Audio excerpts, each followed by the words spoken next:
헬리 교성 여러분 안녕하세요. 4월 8일 매일 성경 묵상 함께 하겠습니다. 오늘 묵상할 말씀은 신명기서 23장 19절에서 24장 9절까지의 말씀입니다. 함께 읽겠습니다. 내가 형제에게 꾸어 주거든 이자를 받지 말지니 곧 돈의 이자, 식물의 이자, 이자를 낼 만한 모든 것의 이자를 받지 말 것이라.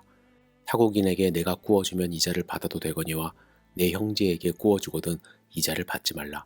그리하면 내 하나님 여호와께서 내가 들어가서 차지할 땅에서 내 손으로 하는 범사에 복을 내리시리라. 내 하나님 여호와께 서원하거든 갚기를 더디하지 말라. 내 하나님 여호와께서 반드시 그것을 내게 요구하시리니 더디면 그것이 내게 죄가 될 것이라. 내가 서원하지 아니하였으면 무죄하리라. 그러나 내 입으로 말한 것은 그대로 실행하도록 유의하라. 무릇 자원한 예물은 내 하나님 여호와께 내가 서원하여 입으로 언약한 대로 행할지니라. 내 이웃의 포도원에 들어갈 때에는 마음대로 그 포도를 배불리 먹어도 되느니라. 그러나 그릇에 담지는 말 것이요. 내 이웃의 곡식밭에 들어갈 때에는 내가 손으로 그 이삭을 따도 되느니라. 그러나 내 이웃의 곡식밭에 낯을 대지는 말지니라. 사람이 아내를 맞이하여 데려온 후에 그에게 수치되는 일이 있음을 발견하고 그를 기뻐하지 아니하면 이혼증서를 써서 그의 손에 주고 그를 자기 집으로 내보낼 것이요. 그 여자는 그의 집에서 나가서 다른 사람의 아내가 되려니와 그의 둘째 남편도 그를 미워하여 이혼증서를 써서 그의 손에 주고 그를 자기 집에서 내보냈거나 또는 그를 아내로 맞이한 둘째 남편이 죽었다 하자.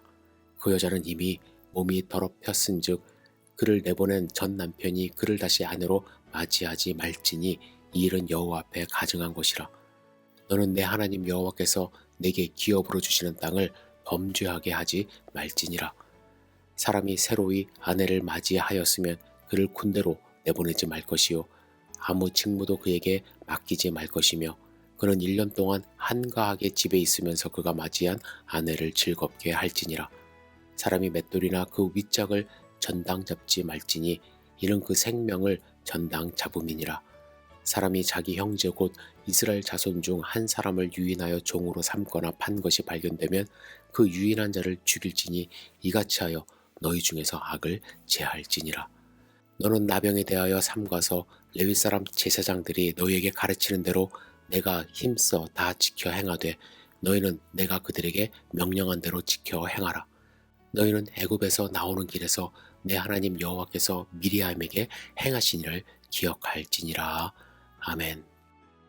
오늘 본문은 여러 가지 생활 규례에 대한 말씀을 하고 있습니다. 여러 가지가 있지만 이 중에서 두 가지만 잠깐 생각해 보기를 바랍니다. 첫 번째는 본문 23장 19절과 20절의 말씀인데요. 형제에게 꾸어준 것에 대한 이자를 받지 말라고 명령하십니다. 이는 단순히 형제 관계에서는 이자에 대한 손해를 감수하라 라는 의미보다는 형제 사랑을 실천하라 라는 의미가 더 있다고 생각을 합니다. 당시 이스라엘 사람들의 삶은 대부분 불안정했습니다. 어렵고 힘든 일이 닥치면 공동체 안에 누구라도 재정적으로 곤궁을 경험하게 될 것입니다. 특별히 인력으로 막을 수 없는 자연재해, 가뭄, 기근, 질병, 사별 등 급격한 재난이 가족에 닥치면 정상적인 수입이 갑자기 끊어질 수도 있게 되는 것입니다. 하지만 이스라엘 안에 옆에 형제가 힘든 사람을 도와준다면 심각한 빈곤은 해소되고 그 자녀들이 먹을 수 있게 되는 것이죠.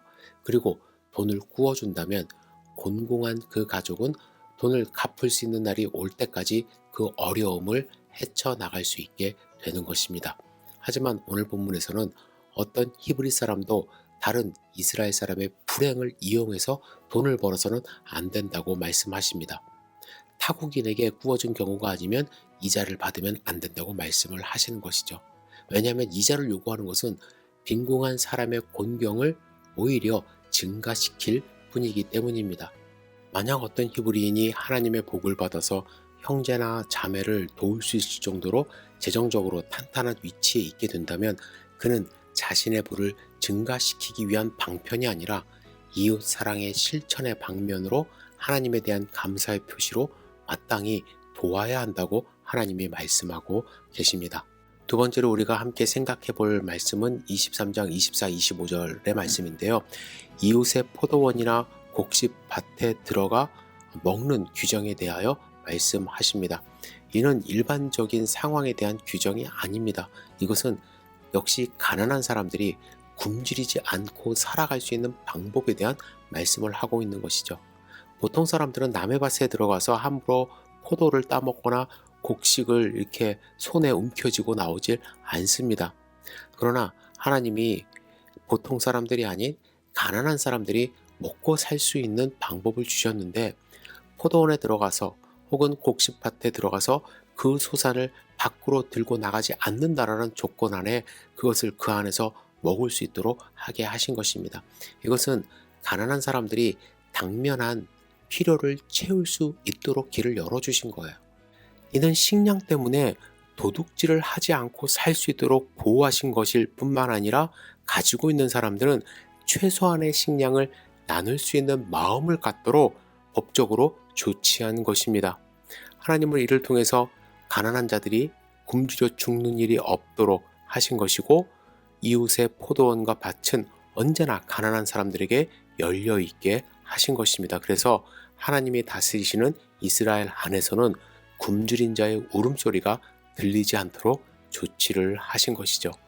여러분, 지금 지구촌에는 식량이 남아도는 나라도 있지만 수많은 이웃이 기아로 죽어가고 있기도 합니다. 여러분, 우리 하나님의 백성인 우리들은 그들을 도와야 할 영적 뿐만 아니라 도덕적인 의무가 있다고 생각을 합니다. 여러분, 그들의 부르짖음, 굶주림 속에서 기아 현상에서 허덕이는 자들을 위해서 우리가 함께 기도할 수 있어야 하고, 또한 기회가 닿는 대로 우리도 도움의 손길을 줄 수 있어야 할 것입니다. 여러분들의 도움의 손길이 필요한 것을 잘 생각해 보시고 그들을 위하여 기도하고 실천하는 하루 되시기를 주님의 이름으로 축복합니다. 기도하겠습니다. 전능하신 주님, 주님의 은혜를 저희들이 생각할 때 감사와 찬양을 드릴 수밖에 없습니다. 주님, 우리를 보호하시는 하나님의 은혜를 경험할 수 있도록 인도하여 주시고, 또한 하나님의 은혜가 필요한 곳에 우리의 손길이 닿을 수 있도록 인도하여 주시옵소서. 오늘 하루 온전히 주님께 의지하며 드립니다. 예수님의 이름으로 기도드렸사옵나이다. 아멘.